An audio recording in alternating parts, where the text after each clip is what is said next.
देवादिदेव महादेव भगवान महेंद्रनाथ की इस पावन धरती को मैं कोटि कोटि नमन करते हुए आप सबका अभिनंदन करता हूं। भाइयों बहनों, बिहार विधानसभा का चुनाव दूसरे चरण में पहुंच चुका है। कल पहले चरण में 54% लोगों ने मतदान में भाग लिया।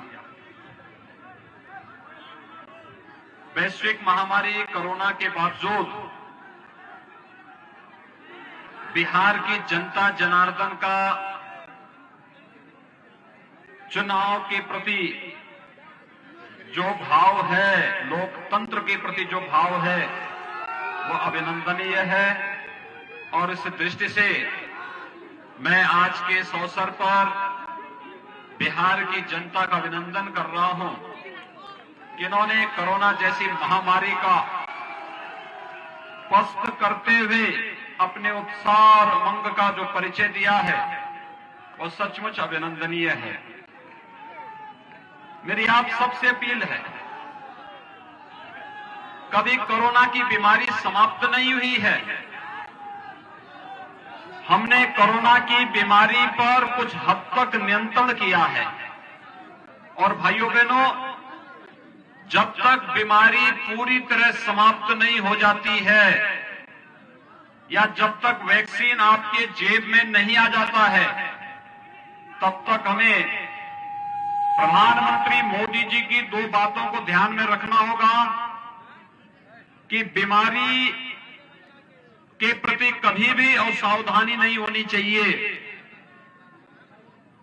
बीमारी को कम करके नहीं आंकना चाहिए और बचाव ही वर्तमान में सर्वोत्तम उपाय है। और बचाव के लिए 2 गज की दूरी और मास्क जरूरी होना चाहिए।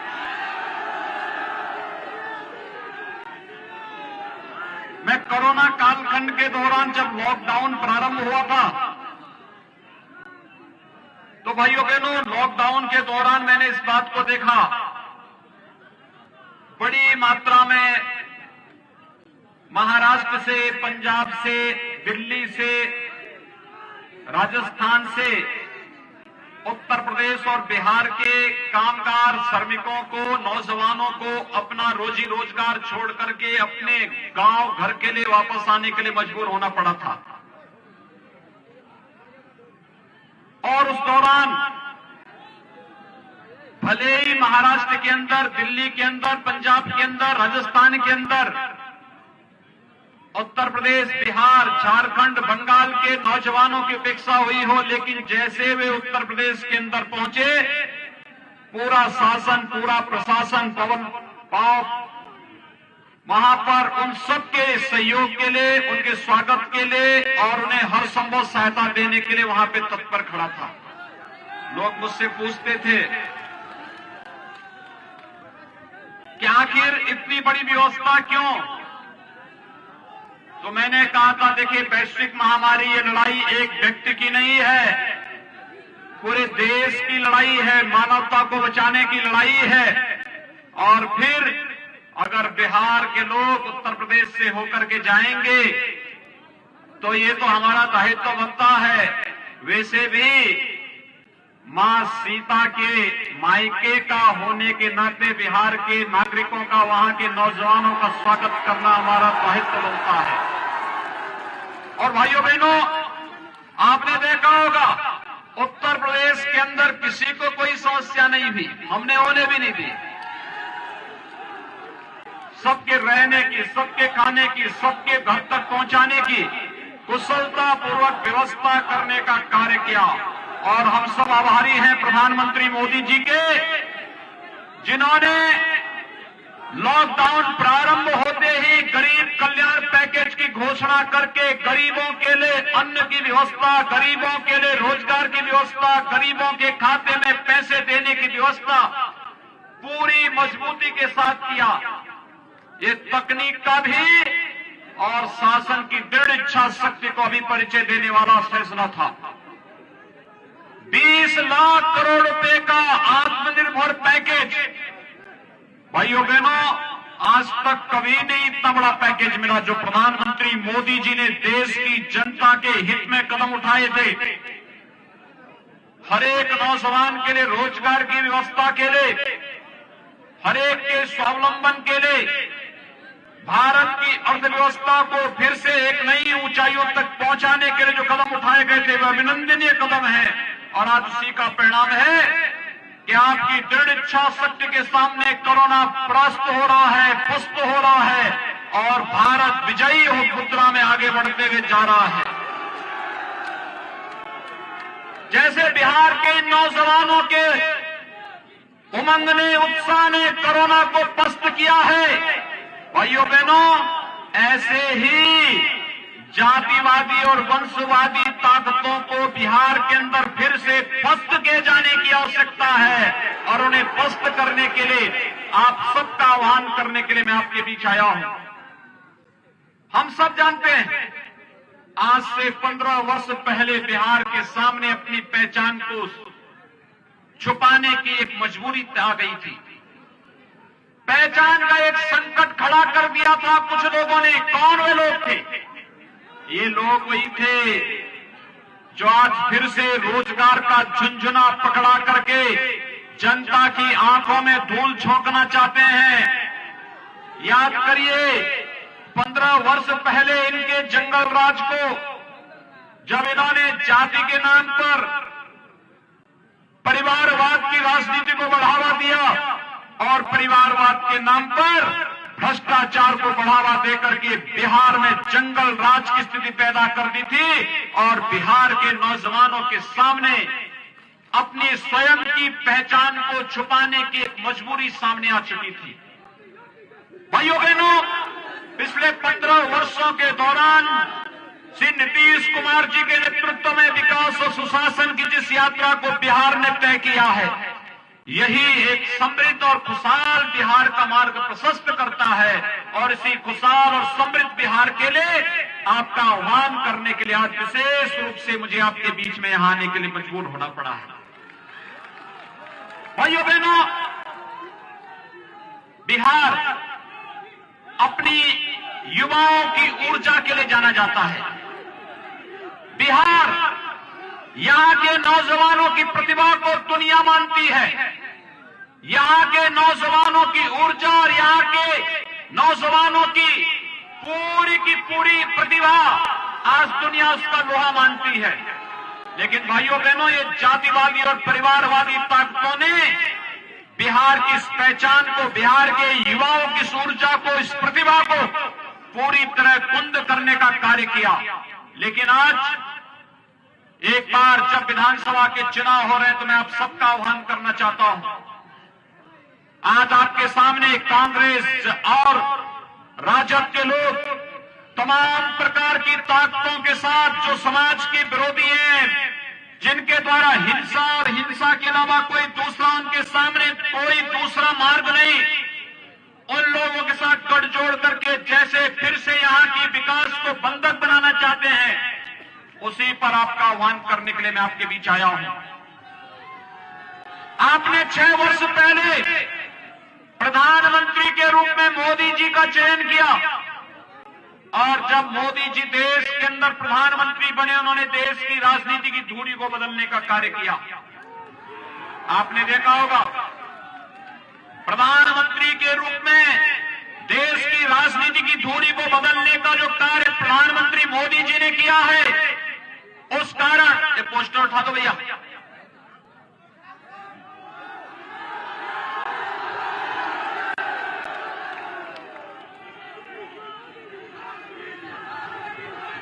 आपने देखा होगा 6 वर्ष पहले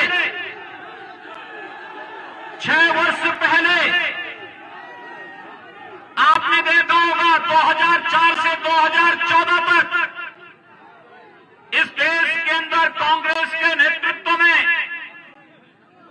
यूपीए सरकार कार्य कर रही थी। तब राजद भी उनके साथ में था, ये कम्युनिस्ट भी उस समय इनके साथ में थे और तब इन्होंने नित्य नए घोटाले इनके सामने आते थे। कभी स्पेक्ट्रम घोटाला घोटाला, कभी कोयला घोटाला, कभी कॉमनवेल्थ घोटाला, कहीं पर कोई अन्य घोटाला, और ये घोटालों पे घोटाले नए करते करते इन्होंने देश के सामने विश्वसनीयता का एक संकट खड़ा किया। ये वही लोग हैं, चाहे वो कांग्रेस हो चाहे वो राजद हो, इनमें केवल इनके लिए परिवार ही देश है। परिवार के बाहर नहीं सोच सकते, और एक परिवार को लूट खसोट करने की खुली छूट मिले, इसके लिए इन्होंने पार्टियां गठित की हुई हैं।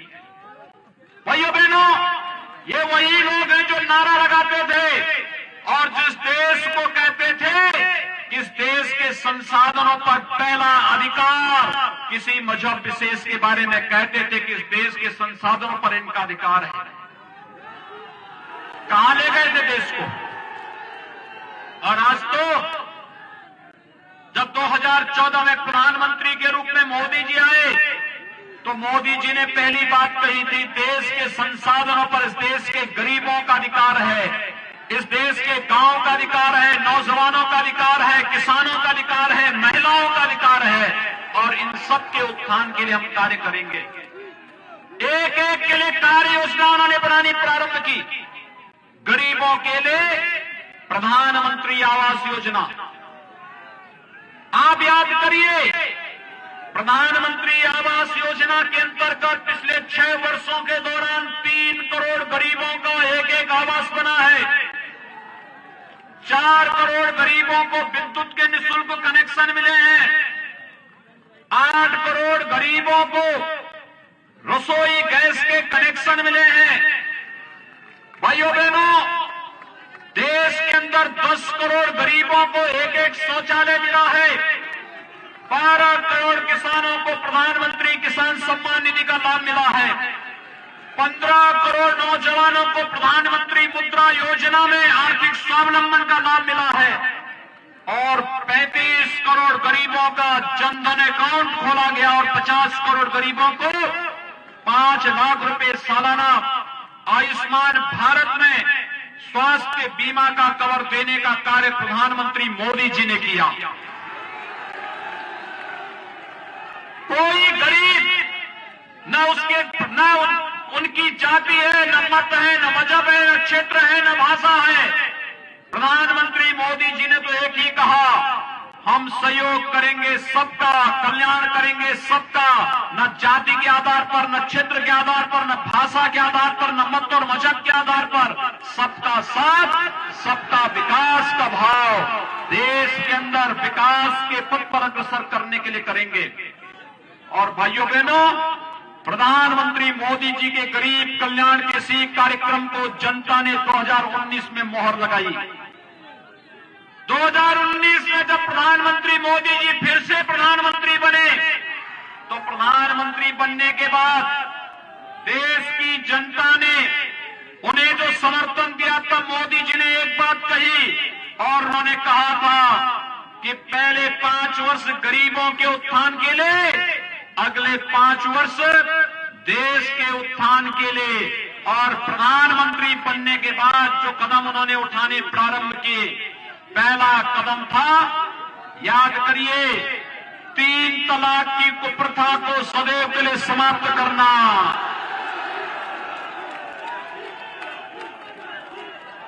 ये 3 तलाक की कुप्रथा, ये केवल नारी गरिमा के ही प्रतिकूल नहीं था, बल्कि आधी आबादी को अपमानित करने की कुत्सित चेष्टा भी थी। और भाइयों बहनों, 3 तलाक की कुप्रथा को, सदियों की इस कुप्रथा को मजबूती के साथ रोकने का कार्य किसी ने किया? प्रधानमंत्री मोदी जी ने किया। दूसरा कदम उन्होंने उठाया।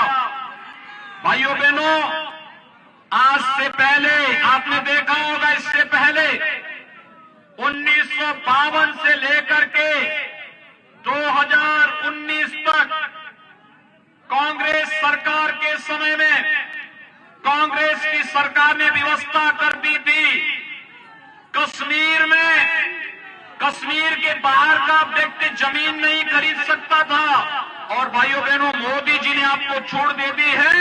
अगर बिहार का नौजवान कश्मीर के अंदर भी आवास बनाना चाहेगा, आप जाइए और भारत के एक नागरिक के रूप में कश्मीर में जमीन लेकर के अपना मकान बना सकते हैं।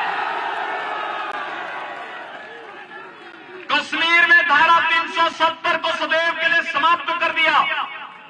भारतीय जनता पार्टी 1952 से नारा लगाती थी, एक देश में दो विधान, दो प्रधान और दो निशान, नहीं चलेंगे नहीं चलेंगे के नारे लगते थे। एक भारत श्रेष्ठ भारत की परिकल्पना को किसी ने साकार किया है, प्रधानमंत्री मोदी जी ने किया है। और भाइयों बहनों, कश्मीर से धारा 370 को इसी क्रम में समाप्त करके आतंकवाद की ताबूत पर अंतिम कील ठोकने का कार्य भी किसी ने किया, प्रधानमंत्री मोदी जी ने किया। ये जो कांग्रेस और राजद के लोग आज भाकपा माले और नक्सलवादियों के साथ गठबंधन करके बिहार में फिर से जंगल राज्य स्थापित करना चाहते हैं, वे कान खोल करके सुन लें। कश्मीर के आतंकवाद के बाद अब नक्सलवाद को भी देश की धरती से पूरी तरह उखाड़ फेंकने की तैयारी चल रही है। अब भारत की धरती पर नक्सलवाद के लिए भी कोई जगह नहीं रहेगी। भाइयों बहनों, नक्सलवाद को समाप्त करने के बाद देश के अंदर लगातार एक मांग उठती थी, और वह मांग उठती थी, मुझे लगता है मैं जब पिछली बार लोकसभा चुनाव में आया था बिहार में, और लोकसभा चुनाव के दौरान जब मैं कहीं भी जाता था, महाराजगंज में भी आया था, और तब मुझे बताया गया कि नौजवान बोलते थे, यहाँ के पत्रकार मित्र बोलते थे, इनके द्वारा एक ही बात कही जाती थी कि योगी जी आप पिछली बार आए थे, आपने कहा था कि रामलला हम आएंगे, मंदिर वहीं बनाएंगे, क्या तारीख भी बताएंगे? भाइयों बहनों, मैं सही बता रहा हूं, मेरी हार्दिक इच्छा थी जब अयोध्या में राम जन्मभूमि पर भगवान राम के भव्य मंदिर निर्माण का जिस दिन प्रधानमंत्री मोदी जी के कर कमलों से शिलान्यास होना था, उस समय जब मैं इस कार्यक्रम की दृष्टि से योजना बना रहा था, लेकिन हमारी इच्छा थी कि इस कार्यक्रम में, मेरी हार्दिक इच्छा थी इस कार्यक्रम में बिहार के हर गांव से यहां के नागरिकों को विशेष रूप से आमंत्रण देने का, क्योंकि मैं मानता हूं माता सीता के बगैर राम अधूरे माने जाते हैं। हम जब भी बोलते हैं जय सीताराम बोलते हैं, जय श्री राम बोलते हैं, श्री का मतलब माता सीता से ही है। और इसीलिए भाइयों बहनों, लेकिन ये कोरोना महामारी के कारण राम जन्मभूमि मंदिर निर्माण में अब देरी न हो, कोरोना संक्रमण को भी रोकना था, लेकिन राम मंदिर के कार्यक्रम को भी आगे बढ़ाना था। इसलिए हम लोगों ने आदरणीय प्रधानमंत्री जी के कर कमलों से इस कार्यक्रम को आगे बढ़ाने का कार्य किया। प्रधानमंत्री जी ने कार्यक्रम का शुभारंभ करके 500 वर्षों से जो मांग थी, जो टीस थी, उसको पूरा करते हुए, दूर करते हुए अयोध्या में भगवान राम के भव्य मंदिर के निर्माण का मार्ग भी प्रशस्त कर दिया है। आने वाले 3-4 वर्षों के अंदर जब भगवान राम का भव्य मंदिर बनेगा, तो मैं यहां पर अपने जितने हमारे साथी हैं, करणजीत सिंह जी से, जनार्दन सिंह जी से, अपने यहां पर धूमल सिंह जी से, इन सभी से मैं कहूंगा कि तब बिहार के हर गांव की उपस्थिति अयोध्या में उस अवसर पर होनी चाहिए, क्योंकि भारत के लिए गौरव का विषय है। मर्यादा पुरुषोत्तम भगवान श्री राम और माता सीता के अनुसार ही इनकी यश और कीर्ति के अनुरूप ही अयोध्या में भगवान राम का भव्य मंदिर का निर्माण का कार्य प्रधानमंत्री मोदी जी के मार्गदर्शन में हो रहा है। और मेरी आप सबसे अपील होगी कि हमें इस यश और कीर्ति को देश और दुनिया के कोने कोने में लेके जाना है। इस दृष्टि से हमें दुनिया के अंदर भारत की यश और कीर्ति को पहुंचाना है। तो मर्यादा श्री राम का आदर्श चरित्र हम सबके सामने है और आपका आह्वान करने के लिए आपके बीच आया हूं। हम सब मिलकर के इस कार्यक्रम प्रदान करें। भाइयों बहनों, ये जो जातिवादी ताकतें जो राम मंदिर के मार्ग में बाधक थी, कश्मीर में आतंकवाद और देश के अंदर नक्सलवाद को समाप्त करने में बाधक थी, नौजवानों के नौकरी और रोजगार में बाधक थे, इन सभी लोगों को मुंहतोड़ जवाब देने का अवसर है बिहार विधानसभा का चुनाव। और बिहार विधानसभा चुनाव के माध्यम से मेरी आप सबसे अपील होगी, कल 28 अक्टूबर को पहले चरण का चुनाव संपन्न हुआ। 54% लोगों ने कल मतदान में भाग लिया। भाइयों बहनों, मेरा आप सबसे अपील है, द्वितीय चरण का चुनाव 3 नवंबर को होने जा रहा है और हमारा प्रयास होना चाहिए द्वितीय चरण में हम मतदान के प्रतिशत को 70% तक पहुंचाने का कार्य करें। ये सब नौजवानों की ऊर्जा ये कर सकती है, आप कर सकते हैं। आप अगर इस कार्यक्रम को आगे बढ़ा देंगे, भाइयों बहनों, मैं विश्वास के साथ कह सकता हूं, भाजपा और जदयू के ही प्रत्याशी जीतेंगे अगर 70% मतदान हो गया तो। मतदान के प्रतिशत को बढ़ाने के लिए आप सबका आह्वान कर रहा हूं और इतनी भारी संख्या में लोग आज यहां पर उपस्थित हुए हैं और इसमें भी 90 से 95% तो युवा हैं। ये युवाओं की ऊर्जा, जिस देश के अंदर और जिस प्रदेश के अंदर इस प्रकार की युवा ऊर्जा हो, वो पीछे रह ही नहीं सकता, हो तो आगे ही आगे जाना है। और बिहार नित्य निरंतर प्रगति के पथ पर जिस विश्वास के साथ बढ़ रहा है, उस विश्वास के लिए आवश्यक है अच्छे प्रतिनिधियों को हम चुनाव जिता करके भेजें और अच्छी पार्टियों के हाथों में प्रदेश की बागडोर हम सौंपे।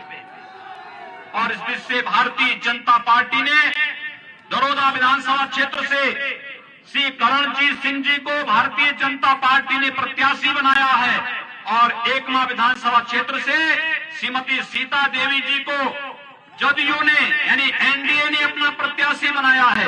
मेरा आप सबसे अपील होगा, एनडीए के प्रत्याशी जहां कहीं भी लड़ रहे हैं, भाजपा हो, जदयू हो और अन्य हमारे सहयोगी दल हैं, इन सभी के प्रत्याशियों को भारतीय जनता पार्टी और सहयोगी दलों के प्रत्याशियों को उनके चुनाव चिन्ह पर भारी बहुमत से विजयी बनाने की अपील आप सबसे करने के लिए मैं आज आपके बीच आया हूं। इतनी भारी संख्या आपकी है,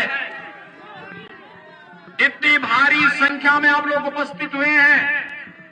आपके पास स्मार्टफोन होगा, भाइयों बहनों, अपने स्मार्टफोन का इस्तेमाल करते हुए नातेदार, रिश्तेदार, मित्रगण, शुभचिंतकगण, इन सबको एसएमएस करके, फोन करके और आवश्यकता पड़ती छोटी छोटी टोली बना करके घर घर जा करके कि विकास और सुशासन में बिहार में नीतीश जी के नेतृत्व में एनडीए की सरकार बननी आवश्यक है, जिससे भारत सरकार के माध्यम से मोदी जी और बिहार के माध्यम से नीतीश जी मिलकर के विकास की प्रक्रिया को तेजी के साथ आगे बढ़ा सके।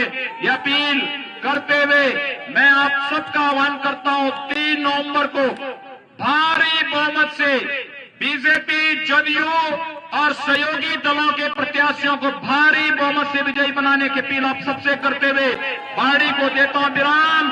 जय जय श्री राम, जय जय श्री राम, जय जय श्री राम।